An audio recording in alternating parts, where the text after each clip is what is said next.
Karen just slapped me, thinking I was the manager. Little did she know I was the owner and I will be sending her to jail so she can have her free meals there. The sound echoed through the store, sharp crack, like a gunshot. Every customer in aisle 7 froze mid-reach. My cheek burned, immediate fire spreading across my face. My ears rang, high-pitched whine blocking out everything else. I could taste copper on my tongue where I'd bitten the inside of my mouth, warm, metallic. Karen stood in front of me, chest heaving, face red, tomato red, blotchy with rage, finger pointed directly at my nose, close enough I could smell her breath, coffee and mint. That's what you get for your terrible service. I demand to speak to the manager right now. The fluorescent lights buzzed overhead, harsh white light making everything look washed out, clinical. Somewhere near the back of the store, a shopping cart wheel squeaked rhythmically. Nobody moved, nobody spoke. 12 customers, all frozen, all staring. I was wearing jeans and a plain black t-shirt, no name tag, no uniform, no vest, nothing identifying me as staff. I'd just stopped by to check inventory on my way home. Quick 30-minute visit, in and out. She'd cornered me in aisle 7, cleaning supplies, 10 minutes ago. Started screaming about expired coupons and disrespect and poor customer service and how she'd been shopping at this store for 15 years and had never been treated this poorly in her entire life. I'd tried to explain I didn't work the register, that I couldn't help with coupons, that she needed to speak to someone at customer service. She didn't care, didn't listen, just got louder. Don't you dare talk back to me. Where's your manager? I want them here, now. That's when she hit me, open palm, right across my left cheek, hard enough that my head turned, hard enough that my vision blurred for a second, hard enough that I stumbled half a step sideways. The store went completely silent. I touched my cheek slowly, felt the heat radiating, felt my pulse throbbing where her hand had connected, could feel the outline of her fingers, could feel the sting spreading. She was still talking, still ranting, voice shrill, echoing off the linoleum and metal shelving, something about lawsuits and calling corporate and how I'd be lucky to have a job tomorrow, how she'd make sure I was fired, how she knew people, important people. I didn't say anything, didn't respond, didn't react. I just looked at her, really looked, studied her face, the rage, the entitlement, the absolute certainty that she was right and I was wrong. She took my silence as fear, as submission, smirked, actually smirked, crossed her arms over her chest, shifted her weight, victorious. Well, are you going to get me the manager or do I need to call corporate myself? Because I have their number, I have connections. I'll have you fired by tomorrow morning. I'll get the manager, I said quietly, voice steady, calm. She huffed, satisfied. Finally, some competence. About time you learned your place. I walked toward the back of the store, past the dairy section, past the frozen foods, through the double doors marked employees only. My hands were steady. My mind was clear, focused. I went straight to my office, locked the door, sat down at my computer, pulled up the security footage, found camera 7, aisle 7, cleaning supplies, rewound the feed, watched the entire interaction, watched her get in my face, watched me try to de-escalate, watched her pull back her hand, watched her slap me, hard, clear as day, perfect angle, perfect lighting, perfect evidence, saved the file, made 3 copies, sent one to my phone, one to my lawyer's secure email, one to cloud storage. Then I stood up, straightened my shirt, touched my cheek one more time, still throbbing, still hot, and walked back out to the floor. Karen was exactly where I'd left her, standing in aisle 7, tapping her foot impatiently, phone in hand, scrolling, typing furiously, already halfway through what looked like an angry social media post, probably about how she'd been assaulted by terrible staff at this terrible store. Excuse me, I said, voice still calm, still steady. She glared at me, eyes narrowed, hostile. What? Did you finally find your manager or are you going to waste more of my time? I am the manager, I said. Let it hang there for a moment. Watched her process. Actually, I'm the owner. This is my store. Her face went blank, completely blank, like someone had pulled a plug and drained all expression, mouth slightly open, eyes wide. You just assaulted me in my own store on camera, in front of 12 witnesses. She opened her mouth, closed it, opened it again. Nothing came out at first. Then, you should have identified yourself. You should have said something. I tried, multiple times. You hit me instead. You were disrespectful. You were rude. I told you I couldn't help with expired coupons. I told you to speak to customer service. You chose to assault me. Her eyes darted around the aisle, looking for support, looking for validation, looking for an escape. The other customers just stared. Some had their phones out now, recording, documenting. This is ridiculous, she stammered, voice higher, shakier. You can't, I'll sue. You provoked me. You made me. I pulled out my phone, held it up so she could see the screen. The security footage paused on the moment of impact. I've already sent the security footage to my lawyer and to the police. Battery, assault, in front of multiple witnesses. That's a criminal charge, not civil. That's jail time, not a lawsuit. Her face went from red to white, completely white, like all the blood had drained out. I'm pressing charges. The police are on their way. They should be here in about, I checked my watch, 3 minutes. You can't do that, she whispered, voice small now, scared. I am. She started backing toward the front of the store, toward the exit, eyes wide, panicked. panicked. This is insane. I barely touched you.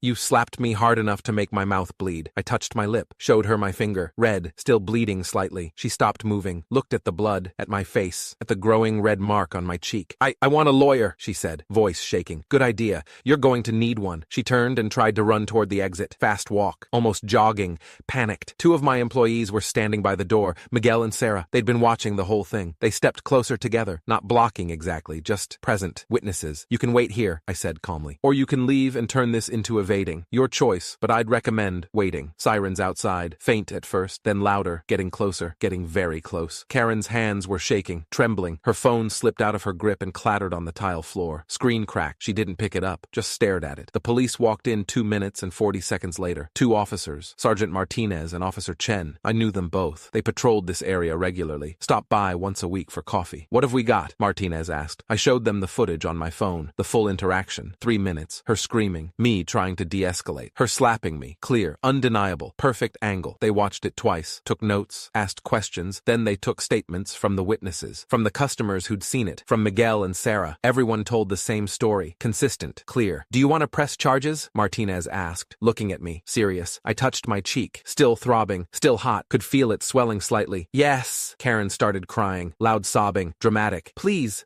this is a misunderstanding. I have kids. I've never done anything like this before. Please. Chen looked at her, then at me. You sure about this? Once we arrest her, it's out of your hands. Goes to the DA. Criminal process. I looked at Karen, at her tears, at her panic, thought about her smirk, her finger in my face, her absolute certainty that she could treat people however she wanted, that there would be no consequences. I'm sure. They arrested her right there. Handcuffs. Read her Miranda rights. The whole procedure. Professional. By the book. She was still crying, still begging. This is insane. I have children. I have a family. You can't do this to me. Martinez was patient, calm. Ma'am, you assaulted someone. On camera. With witnesses. That's a crime. You need to come with us. They walked her out. Through the front door. Past customers. Past employees. Into the parking lot. Into the back of the patrol car. The store was silent again. Just the buzz of fluorescent lights. The hum of refrigerators. Normal sounds. I turned to Miguel and Sarah. To the other employees who'd gathered. 5 of them. All watching. Anyone need a break? Anyone need to go home? They shook their heads. We're good, boss. Okay. Back to work then. Let's finish the day. I went back to my office. Sat down. Took a breath. Felt my hands shaking slightly now. Adrenaline wearing off. Reality setting in. Finished the inventory check I'd come to do. Sent the full security footage to my insurance company. Filed a detailed incident report. Documented everything. Timestamps. Witness names. Officer badge numbers. Everything. My phone buzzed an hour later. After the store closed. After everyone went home. Voicemail from a number I didn't recognize. I played it. Male voice. Older. Shaking. This is Richard Stevens, Karen's husband. Please, I'm begging you. Drop the charges. This isn't like her. She's never done anything like this. She has kids, a family. We'll pay for any damages, any medical bills, anything. Just please drop the charges. Please. I listened to the whole thing, then deleted it. Blocked the number. My phone buzzed again that night. Text message. Different number. Please call me. We need to talk about Karen. This is destroying my family. Blocked. Deleted. 3 more calls over the next 2 days. Different numbers each time. Her husband, her sister, someone claiming to be her lawyer trying to negotiate before official charges were filed. I blocked them all. Didn't respond to any of them. 2 days later, my lawyer called. David, good guy. We'd worked together for years on business matters, contracts, leases, employment issues. Karen's lawyer reached out, he said. Wants to discuss a settlement. She's willing to plead guilty to misdemeanor battery if you agree not to pursue civil damages. Avoid trial. Keep it quiet. What do you recommend? I asked. Honestly, you could make a lot of money in civil court. Assault, emotional distress, business damages. Could easily get 6 figures from a jury. She's got assets, house, savings. This is your call, but there's money there. I thought about it. About her face, the smirk, the finger pointed at my nose, the assumption that I was beneath her, that I didn't matter, that service workers were there to absorb her rage, her bad day, her entitlement. No deal, I said. Full charges. I want this to go to court. I want her convicted. I don't care about the money. David was quiet for a moment. You sure? This could drag out for months. I'm sure. Okay, I'll let them know. 3 months later, October, she was convicted. Judge Garcia. Quick trial. 2 days. The security footage was damning. The witnesses were consistent. Her lawyer tried to paint me as aggressive, as provoking her. The jury didn't buy it. Guilty. Misdemeanor battery. Sentencing 2 weeks later. 60 days in county jail. 1 year probation after release. 40 hours of anger management classes. $2,000 fine. Restraining order keeping her away from me and my store for 3 years. Her lawyer stood up, made a final plea. Your Honor, my client is a mother of 2. She's never been in trouble before. This was a moment of poor judgment. Jail time seems excessive. Judge Garcia cut him off. Your client assaulted a business owner in his own store, in front of customers, including children. She showed no remorse until she was arrested. This wasn't a moment of poor judgment. This was an adult woman choosing violence because she she didn't get her way. 60 days is lenient. Sentence stands, Karen cried. Her husband cried. Her lawyer looked defeated. I sat in the back of the courtroom, quiet, still, watching. Her lawyer tried one last time after sentencing, caught me in the courthouse hallway. Please, she's learned her lesson. She has kids. Do you really want to destroy her life over this? I looked at him. She tried to destroy mine over expired coupons. That's different. It's not. I walked away. The day she started her sentence, November 3rd, I got a text from an unknown number. Please, my wife is in jail because of you. My kids are asking where mommy is. You've destroyed our family. Was it worth it? I read it twice, then blocked the number, deleted the message, went back to work, and I never thought about Karen again. Retry Claude can make mistakes. Please double-check responses.